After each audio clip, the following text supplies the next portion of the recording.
Hello dear students, welcome back to the live commerce classes. In the last class we were discussed about importance of entrepreneurship development. Okay, in the today class we are going to study about qualities of successful entrepreneurs. Which qualities are required to an entrepreneur to become a successful? ಇವತ್ತಿನ ಒಂದು ಕ್ಲಾಸಲ್ಲಿ ನಾವೇನು ಮಾಡೋಣ, ಒಬ್ಬ entrepreneur ಉದ್ಯಮೆದಾರ successful ಆಗಬೇಕಾದ್ರೆ, ಯಶಸ್ವಿಯನ್ನು ಸಾಧಿಸಬೇಕಾದ್ರೆ ಅವನಲ್ಲಿ ಯಾವ ಗುಣಲಕ್ಷಣಗಳು ಇರಬೇಕು ಅನ್ನೋದನ್ನು ಸ್ಟಡಿ ಮಾಡೋಣ. Okay students, first one disciplined. ಉದ್ಯಮೆದಾರ ಏನಾಗಿರಬೇಕು? ಡಿಸಿಪ್ಲಿನ್ ಆಗಿರಬೇಕು, ಶಿಸ್ತನ್ನು ಮೇಂಟೈನ್ ಮಾಡ್ತಾ ಇರಬೇಕು.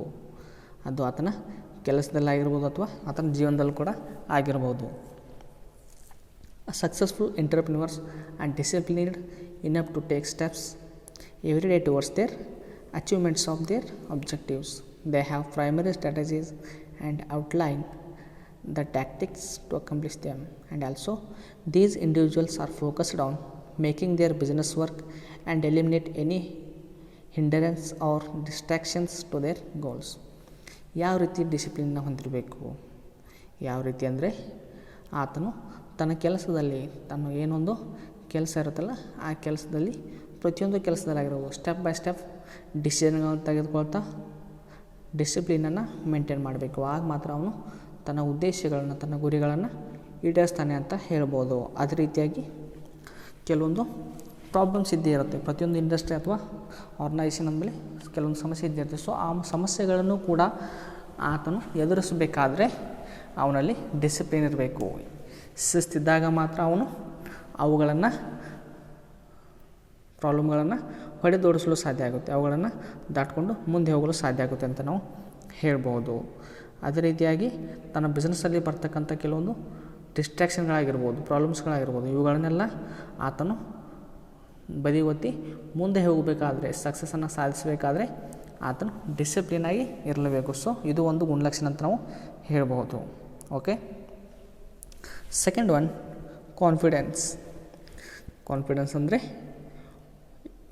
ಅಂದರೆ ಏನು? ಒಂದು ಸಾಮರ್ಥ್ಯ ಅಂತ ನಾವು ಹೇಳ್ಬೋದು. The entrepreneur does not ask questions about whether they can succeed or whether they are worthy of success. They are confident with the knowledge that they will make their business succeed. They sure that confidence is everything they do. ಒಬ್ಬ ಉದ್ಯಮೆದಾರ successful ಆಗಬೇಕಾದ್ರೆ ಆತನು confident ಆಗಿರಬೇಕು. ತಾನು successful ಆಗೇ ಆಗ್ತೀನಿ ಅನ್ನೋ ಸಾಮರ್ಥ್ಯವನ್ನು ಹೊಂದಿರಬೇಕು, ಕಾನ್ಫಿಡೆನ್ಸನ್ನು ಹೊಂದಿರಬೇಕು. ನಾನು ಯಾವಾಗ ಸಕ್ಸಸ್ಸನ್ನು ಹೊಂದ್ತೀನಿ ಅಥವಾ ಸಕ್ಸಸ್ ನಾನು ಸಾಧಿಸ್ತಾನೆ ಇಲ್ವೋ ಅನ್ನೋ ಯೋಚನೆಯನ್ನು ಮಾಡಬಾರ್ದು. ನಾನು ಸಕ್ಸಸ್ಸನ್ನು ಆಗೇ ಆಗ್ತೀನಿ, ನನ್ನ ಉದ್ಯಮೆಯಲ್ಲಿ ನಾನು ಗುರಿಯನ್ನು ತಲುಪುತ್ತೀನಿ ಅನ್ನೋ ಒಂದು ಕಾನ್ಫಿಡೆನ್ಸ್ ಇರಬೇಕು. ಅದೇ ರೀತಿಯಾಗಿ ನನಗಿರ್ತಕ್ಕಂಥ ನಾಲೆಜ್ ಮತ್ತು ಕಾನ್ಫಿಡೆನ್ಸಿಂದ ನಾನು ಈ ಬಿಸ್ನೆಸ್ಸನ್ನು ಒಂದು ಉನ್ನತ ಮಟ್ಟಕ್ಕೆ ತೊಗೊಂಡು ಹೋಗ್ತೀನಿ ಅನ್ನೋ ಕಾನ್ಫಿಡೆನ್ಸ್ ಕೂಡ ಇರಲೇಬೇಕು. ಆಗ ಮಾತ್ರ ಆತನು ಸಕ್ಸಸ್ಫುಲ್ ಎಂಟರ್ಪ್ರಿನರ್, ಒಬ್ಬ ಯಶಸ್ವಿ ಉದ್ಯಮೆದಾರ ಆಗ್ತಾನೆ ಅಂತ ನಾವು ಹೇಳ್ಬೋದು. ಓಕೆ, ಆತನಲ್ಲಿ ಡಿಸಿಪ್ಲಿನ್ ಇರಬೇಕು, ಅದೇ ರೀತಿಯಾಗಿ ಕಾನ್ಫಿಡೆನ್ಸ್ ಕೂಡ ಇರಬೇಕು. Okay, next one open minded. Entrepreneurs realise that every event and situation is A business opportunity. Ideas are constantly being generated about workflows and efficiency, people skill and potential new business. They have the ability to look at everything around them and focus it towards their goals. ಒಬ್ಬ successful entrepreneur ಆಗಬೇಕಾದ್ರೆ ಅವನು open minded ಆಗಿರಬೇಕು, broad minded ಆಗಿರಬೇಕು, open ಆಗಿ ವಿಚಾರಗಳನ್ನು ಮಾಡ್ತಾ ಇರಬೇಕು, restricted ಆಗಿ ಥಿಂಕ್ ಮಾಡ್ತಾ ಇರಬಾರ್ದು. ಆಗ ಮಾತ್ರ ಅವನು ಸಕ್ಸಸ್ಫುಲ್ ಆಗ್ತಾನೆ. ಕೆಲವೊಂದು ಸಂದರ್ಭದಲ್ಲಿ ಏನಾಗುತ್ತೆ, ಕೆಲವೊಂದು ಸಮಸ್ಯೆಗಳು ಬರುತ್ತೆ. ಸೊ ಅಂಥ ಸಮಸ್ಯೆಗಳನ್ನು ನಾವು ಬ್ರಾಡಾಗಿ ಥಿಂಕ್ ಮಾಡಿದಾಗ ಮಾತ್ರ ಅವುಗಳಿಂದ ಹೊರಬರಲು ಸಾಧ್ಯ.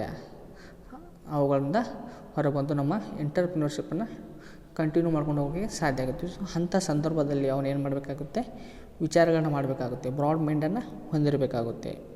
ಅದೇ ರೀತಿಯಾಗಿ ಅವನ ಐಡಿಯಾಗಳು ಕೂಡ ಕಾನ್ಸ್ಟೆಂಟ್ ಆಗಿರಬೇಕು. ಆಗ ಮಾತ್ರ ಅವನು ಸಕ್ಸಸ್ಫುಲ್ ಆಗ್ತಾನೆ. ಅದೇ ರೀತಿಯಾಗಿ ಪ್ರತಿಯೊಂದನ್ನು ಕೂಡ ಅವನು ಒಂದು ಒಳ್ಳೆಯ ದೃಷ್ಟಿಯಿಂದ ನೋಡ್ತಾ ಇರಬೇಕು. ಇದನ್ನು ನಾನು ಈ ರೀತಿ ಮಾಡಿದರೆ ನಾನು ಸಕ್ಸಸ್ಸನ್ನು ಹೊಂದ್ತೀನಿ, ನನ್ನ ಗೋಲ್ನ ರೀಚ್ ಆಗ್ತೀನಿ, ಈ ರೀತಿ ಥಿಂಕಿಂಗ್ ಕೆಪಾಸಿಟಿ ಅವನಲ್ಲಿ ಇರಬೇಕು. ಆಗ ಮಾತ್ರ ಅವನು ಒಂದು ಬಿಸ್ನೆಸ್ಸಲ್ಲಿ ಸಕ್ಸಸ್ಸನ್ನು ಹೊಂದ್ತಾನೆ ಅಂತ ನಾವು ಹೇಳ್ಬೋದು. Okay, fourth one self starter. Entrepreneurs know that if something need to be done, they should start it themselves. They set the parameters and make sure that projects follow that path. They are proactive, not waiting for someone to give them permission. ಒಬ್ಬ entrepreneur successful ಆಗಬೇಕಾದ್ರೆ ಅವನು self starter ಆಗಿರಬೇಕು. ಅಂದರೆ ಸ್ವತಃ ನನ್ನಿಂದಲೇ start ಆಗಲಿ ಅನ್ನೋ ಗುಣಲಕ್ಷಣವನ್ನು ಹೊಂದಿರಬೇಕು. ಯಾವ ರೀತಿ? ಫಾರ್ ಎಕ್ಸಾಂಪಲ್, ಮಾರ್ಕೆಟಲ್ಲಿ ಒಂದೇನಾದರೂ ಹೊಸದಾಗಿ ಇಂಟ್ರೊಡ್ಯೂಸ್ ಆದಾಗ ಎಲ್ಲರೂ ಅದರ ಹಿಂದೆ ಬೆನ್ನು ಹತ್ತಾರೆ. ಸೊ ಅಲ್ಲಿ ಯಾರು ಒಬ್ಬ ಎಂಟರ್ಪ್ರಿನರ್ ಏನು ಮಾಡ್ತಾರೆ, ಹೊಸದಾಗಿ ಅದನ್ನು ಡೆವಲಪ್ ಮಾಡಿರ್ತಾರೆ. ಅವರು ಯಾರದೇ ಪರ್ಮಿಷನ್ ಅಥವಾ ಯಾರಾದರೂ ಮಾಡ್ತಾರೆ, ಅವ್ರು ಮಾಡಿದ ಮೇಲೆ ನಾನು ಮಾಡೋಣ ಅಂತ ಕಾಯೋದಿಲ್ಲ. ಅವು ಹೊಸ ಹೊಸ ಐಡಿಯಾಸ್ಗಳನ್ನ ಅಡಾಪ್ಟ್ ಮಾಡಿಕೊಂಡು ಹೊಸ ಹೊಸ ಪ್ರಾಡಕ್ಟ್ಗಳನ್ನ ಮಾರ್ಕೆಟ್ಗೆ ತರ್ತಾರೆ. ಸೊ ಇದರಿಂದಾಗಿ ಅವರು ಸಕ್ಸಸ್ಫುಲ್ ಆಗ್ತಾರೆ. ಸೊ ಒಬ್ಬ ಎಂಟರ್ಪ್ರಿನರ್ ಏನಾಗಿರಬೇಕು, ಸೆಲ್ಫ್ ಸ್ಟಾರ್ಟರ್ ಆಗಿರಬೇಕು. ಸ್ವತಃ ಹೊಸತನವನ್ನು ಸ್ಟಾರ್ಟ್ ಮಾಡೋದಕ್ಕೆ ರೆಡಿಯಾಗಿರಬೇಕು. ಅದೇ ರೀತಿಯಾಗಿ ಕೆಲವೊಂದು ಪ್ರಾಜೆಕ್ಟ್ಗಳನ್ನು ಫಾಲೋ ಮಾಡಲಿಕ್ಕೆ, ಕೆಲವೊಂದು ಪ್ರಾಜೆಕ್ಟ್ ಆಗಿರ್ಬೋದು, ಕೆಲವೊಂದು ಪ್ಯಾರಾಮೀಟರ್ ಅಂದರೆ ಬರ್ತಕ್ಕಂಥ ಅಡೆತಡೆಗಳನ್ನು ಕೂಡ ಹೋಗಲಾಡಿಸಲು ಕೆಲವು ಸ್ಟೆಪ್ಗಳನ್ನ ತಾನೇ ತೆಗೆದುಕೊಳ್ತಾ ಇರಬೇಕು. ಅದೇ ರೀತಿಯಾಗಿ ಯಾವುದೇ ರೀತಿಯ ವ್ಯಕ್ತಿಗಳ ಪರ್ಮಿಷನ್ ಅಂತ ನಾವು ಹೇಳ್ಬೋದು. ಏನಾದರೂ ಒಂದು ಹೊಸದನ್ನು ಮಾಡಬೇಕಾದ್ರೆ ಯಾವುದೇ ವ್ಯಕ್ತಿಯ ಪರ್ಮಿಷನ್ಗೋಸ್ಕರ ಕಾಯಬಾರ್ದು. ಸ್ವತಃ ಒಂದು ಒಳ್ಳೆಯ ಡಿಸಿಷನ್ನ ಕಾನ್ಫಿಡೆಂಟಾಗಿ ತೆಗೆದುಕೊಂಡು ತನ್ನ ಬಿಸ್ನೆಸ್ಸನ್ನು ಅವನು ಸ್ಟಾರ್ಟ್ ಮಾಡಬೇಕು. Okay, next point, competitive. ಅವನಲ್ಲಿ ಏನಿರಬೇಕು, ಸ್ಪರ್ಧಾತ್ಮಕ ಮನೋಭಾವನೆ ಇರಬೇಕು. Many companies are form because an entrepreneur know that they can do a job better than another. They need to win at the sports they play and need to win at the business that they create. An entrepreneur will highlight their own company's track records of the success. ಒಬ್ಬ entrepreneur successful ಆಗಬೇಕಾದ್ರೆ, ಒಬ್ಬ ಉದ್ಯಮದಾರ ಯಶಸ್ವಿ ಆಗಬೇಕಾದ್ರೆ ಅವನಲ್ಲಿ ಏನಿರಬೇಕು, competitiveness ಇರಬೇಕು. ಅಂದರೆ ಸ್ಪರ್ಧಾತ್ಮಕ ಮನೋಭಾವನೆ ಇರಬೇಕು. ಒಂದು ಕಂಪ್ನಿಯನ್ನು ನಾವು ಸ್ಟಾರ್ಟ್ ಮಾಡಿದ್ದೀವಿ ಅಂದಮೇಲೆ ಅಲ್ಲೊಬ್ಬ ಅಪೋಸಿಟರ್ ಅಥವಾ ನಮಗೊಬ್ಬ ಕಾಂಪಿಟೇಟರ್ ಇದ್ದೇ ಇರ್ತಾನೆ. ಸೊ ಇದನ್ನೆಲ್ಲ ನಾವು ತಿಳ್ಕೊಂಡು ಅವನಿಗಿಂತ ಚೆನ್ನಾಗಿ ನಾನು ಜಾಬನ್ನು ಮಾಡ್ತೀನಿ ಅಂತ ಹೇಳಿ ಒಂದು ಕಾಂಪಿಟೇಟಿವ್ನೆಸ್ ಅವನಲ್ಲಿ ಇರಬೇಕು. ಆ ವ್ಯಕ್ತಿಗೆ ಕಾಂಪಿಟೇಟಿವ್ ಆಗಿ ವರ್ಕ್ ಮಾಡಬೇಕು. ಅದೇ ರೀತಿಯಾಗಿ ಒಂದು ಗೇಮ್ ಅಂದಮೇಲೆ ಯಾವ ರೀತಿ ಕಾಂಪಿಟೇಟರ್ಸ್ ಇರ್ತಾರಲ್ಲ, ಆ ರೀತಿ ಬಿಸ್ನೆಸ್ ಅಂದಮೇಲೆ ಕೂಡ ಇದ್ದೇ ಇರ್ತಾರೆ. ಸೊ ಅವರೆಲ್ಲವನ್ನು ನಾವು ದಾಟಿ ಹೋಗಿ ಸಕ್ಸಸ್ಸನ್ನು ಸಾಧಿಸಬೇಕಾಗಿರುತ್ತೆ. ಸೊ ಈ ಒಂದು ಕಾರಣಕ್ಕಾಗಿ ನಮ್ಮಲ್ಲಿ ಸ್ಪರ್ಧಾತ್ಮಕ ಮನೋಭಾವನೆ ಇರಲೇಬೇಕು. ಆಗ ಮಾತ್ರ ನಾವು ಆ ಮಾರ್ಕೆಟಿಂಗಲ್ಲಿ ಉಳಿಯೋದಕ್ಕೆ ಸಾಧ್ಯ ಆಗುತ್ತೆ. ಅದೇ ರೀತಿಯಾಗಿ ನಮ್ಮ ಕಂಪ್ನಿಯ ಟ್ರ್ಯಾಕ್ ರೆಕಾರ್ಡನ್ನು ಕೂಡ ನಾವು ಸಕ್ಸಸ್ಫುಲ್ ಟ್ರ್ಯಾಕ್ ರೆಕಾರ್ಡ್ಗಳನ್ನು ಡಿಸ್ಕ್ಲೋಸ್ ಮಾಡಬೇಕು. ಆಗ ಮಾತ್ರ ನಾವೇನಾಗುತ್ತೆ, ಸಕ್ಸಸ್ಫುಲ್ ಆಗ್ತೀವಿ ಅಂತ ಹೇಳ್ಬೋದು. ಸೊ ಕಾನ್ಫಿಡೆಂಟ್ ಆಗಿರಬೇಕು, ಡಿಸಿಪ್ಲಿನ್ ಆಗಿರಬೇಕು, ಓಪನ್ ಮೈಂಡೆಡ್ ಆಗಿರಬೇಕು, ಆ್ಯಂಡ್ ಆಲ್ಸೋ ಕಾಂಪಿಟೇಟಿವ್ ಆಗಿರಬೇಕು. ಅಂದರೆ ಸ್ಪರ್ಧಾತ್ಮಕ ಮನೋಭಾವನೆ ಕೂಡ ಹೊಂದಿರಬೇಕು. ಇರ್ತಕ್ಕಂಥ ಮತ್ತೊಬ್ಬ ಎಂಟರ್ಪ್ರಿನರ್ಗೆ ಕಾಂಪಿಟೇಷನನ್ನು ಕೊಡ್ತಾ ತನ್ನ ಮಾರ್ಕೆಟಿಂಗನ್ನು ಜಾಸ್ತಿ ಮಾಡಬೇಕು. Okay, next one, creativity. One facet of creativity is being able to make connection between seemingly unrelated events or situations. Entrepreneurs often come up with solutions which are the synthesis of the items they will propose products to make market them to new industries. ಕ್ರಿಯೇಟಿವಿಟಿಯನ್ನು ಹೊಂದಿರಬೇಕು. ಇದು ಕೂಡ ಒಂದು ಗುಣಲಕ್ಷಣ ಅಂತ ನಾವು ಹೇಳ್ಬೋದು. ಒಬ್ಬ successful ಎಂಟರ್ಪ್ರಿನರ್ನ ಗುಣಲಕ್ಷಣ ಅಂತ ನಾವು ಹೇಳ್ಬೋದು. ಕ್ರಿಯೇಟಿವಿಟಿ ಆಗಿರಬೇಕು, ಹೊಸತನವನ್ನು ಕಂಡುಹಿಡಿಯೋನಾಗಿರಬೇಕು. ಆಗ ಮಾತ್ರ ಅವನೇನಾಗ್ತಾನೆ, ಮಾರ್ಕೆಟಲ್ಲಿ ಹೈಲೈಟ್ ಆಗ್ತಾನೆ. ಈ ಒಂದು ಕಂಪ್ನಿಯ ಪ್ರಾಡಕ್ಟ್ಗಳು ಚೆನ್ನಾಗಿದೆ, ಇವರು ಆವಾಗಿಂದ ಆವಾಗ ಮೇಲಿನ ಮೇಲೆ ಪ್ರಾಡಕ್ಟಲ್ಲಿ ಡೆವಲಪ್ಮೆಂಟ್ಗಳನ್ನ ಮಾಡ್ತಾರೆ, ಚೇಂಜಸನ್ನು ಕೊಡ್ತಾರೆ, ಕ್ವಾಲಿಟಿ ಕೂಡ ಚೆನ್ನಾಗಿದೆ. ಈ ರೀತಿ ಕಸ್ಟಮರ್ಸಲ್ಲಿ ಒಂದು ಮನೋಭಾವನೆ ಬೆಳೆದು ಹೋಗುತ್ತೆ. ಸೊ ಇದರಿಂದಾಗಿ ನಮ್ಮ ಪ್ರಾಡಕ್ಟ್ ಸೇಲ್ಸ್ ಆಗುತ್ತೆ. ನಾವು ಪ್ರಾಫಿಟನ್ನು ಅರ್ನ್ ಮಾಡಿಕೊಂಡು ನಮ್ಮ ಕಂಪ್ನಿಯನ್ನು ಬೆಳವಣಿಗೆ ಮಾಡ್ತಾ ಹೋಗ್ಬೋದು. ಸೊ ಕ್ರಿಯೇಟಿವಿಟಿ ಕೂಡ ಅವಶ್ಯಕ ಒಂದು ಗುಣ ಅಂತ ನಾವು ಹೇಳ್ಬೋದು. Next one, determination. Entrepreneurs are not dissatisfied by their defeats.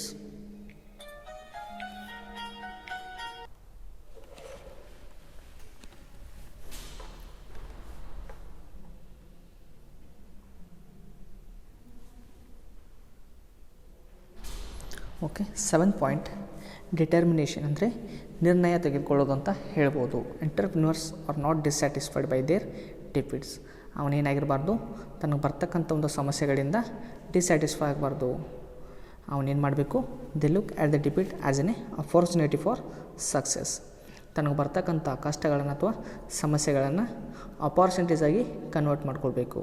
For example, ಮಾರ್ಕೆಟಲ್ಲಿ ನಮ್ಮದೊಂದು ಪ್ರಾಡಕ್ಟ್ ಇದೆ, ಆ ಪ್ರಾಡಕ್ಟ್ಗೆ ಆಲ್ಟರ್ನೇಟಿವ್ ಅಥವಾ ಸಬ್ಸ್ಟಿಟ್ಯೂಟ್ ಪ್ರಾಡಕ್ಟ್ಸ್ ಬೇರೆಯವರು ಮಾರ್ತಾ ಇದ್ದಾರೆ. ಸೊ ಇದು ನಮಗೆ ಸಮಸ್ಯೆ ಆಗುತ್ತೆ, ಇದರಿಂದ ನಮ್ಮ ಸೇಲ್ಸ್ ಕಡಿಮೆ ಆಗುತ್ತೆ. ಆವಾಗ ನಾವೇನು ಮಾಡಬೇಕು, ಅದನ್ನೇ ಅಪಾರ್ಚುನಿಟಿಯಾಗಿ ತೊಗೊಂಡು ಅವ್ರ ಪ್ರಾಡಕ್ಟಲ್ಲಿ ಇರ್ತಕ್ಕಂಥ ಕ್ವಾಲಿಟಿಗಳನ್ನ ಸ್ಟಡಿ ಮಾಡಿಕೊಂಡು ಅದಕ್ಕಿಂತ ಉತ್ತಮ ಕ್ವಾಲಿಟಿ ಪ್ರಾಡಕ್ಟನ್ನು ನಾವು ಕೊಡೋದಕ್ಕೆ ಟ್ರೈ ಮಾಡಬೇಕು. ಆಗ ನಾವು ಸಕ್ಸಸ್ಫುಲ್ ಆಗ್ತೇವೆ. They are determined to make all of their endeavours succeeds, so will try and try again until it does.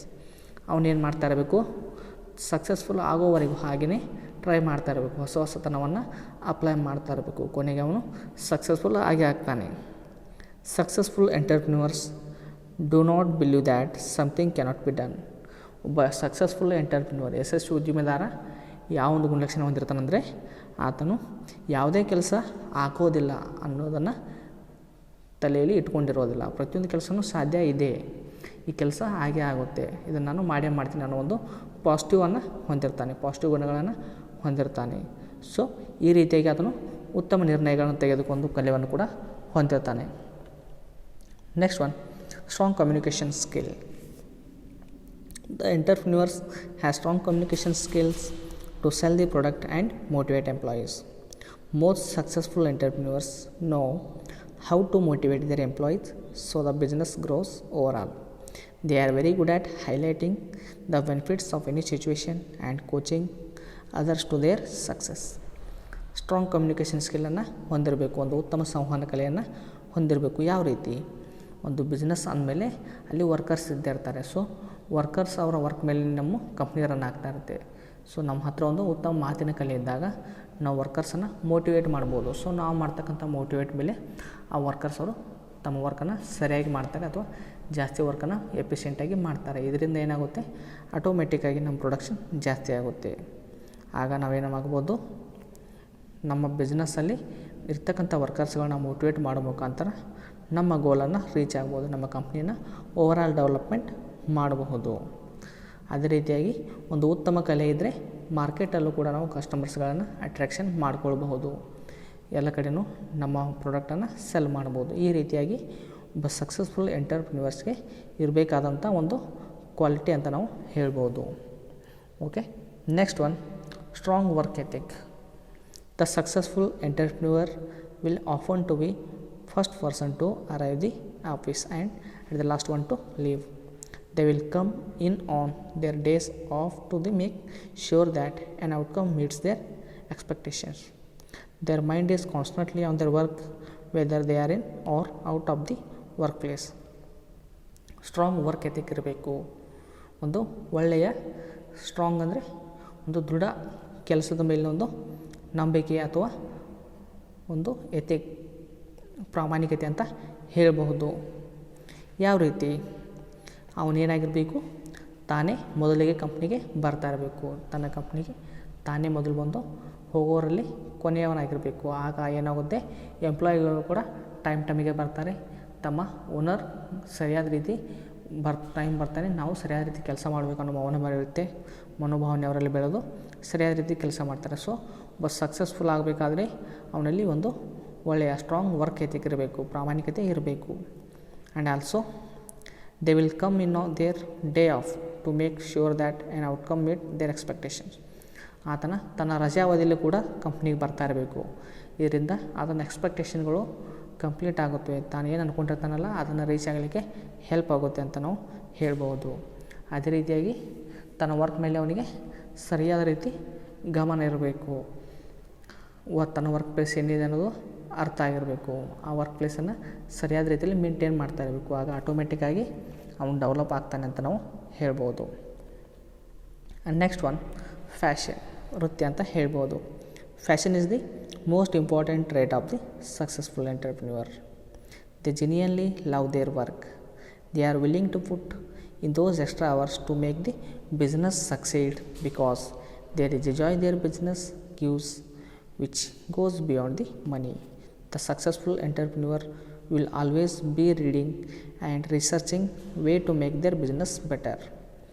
Fashion ಆಗಿರಬೇಕು ಅಂದರೆ ತನ್ನ ವೃತ್ತಿಯನ್ನು ಸರಿಯಾದ ರೀತಿ ನೋಡ್ಕೊಳ್ತಾ ಇರಬೇಕು. ಒಬ್ಬ ಸಕ್ಸಸ್ಫುಲ್ ಆಗಬೇಕಾದ್ರೆ ಆತನು ಫ್ಯಾಷನ್ ಆಗಿರಬೇಕು. ಫ್ಯಾಷನ್ ಅಂದರೆ ವೃತ್ತಿ ಗೌರವ ಅಂತ ನಾವು ಹೇಳಬಹುದು. ಆತನು ತನ್ನ ವೃತ್ತಿಯನ್ನು ತನ್ನ ಕೆಲಸವನ್ನು ಪ್ರೀತಿಸ್ತಾ ಇರಬೇಕು. ಎಕ್ಸ್ಟ್ರಾ ಅವರ್ ವರ್ಕ್ ಮಾಡೋ ಒಂದು ಕೆಪಾಸಿಟಿಯನ್ನು ಹೊಂದಿರಬೇಕು, ವಿಲ್ಲಿಂಗ್ ಪವರನ್ನು ಹೊಂದಿರಬೇಕು.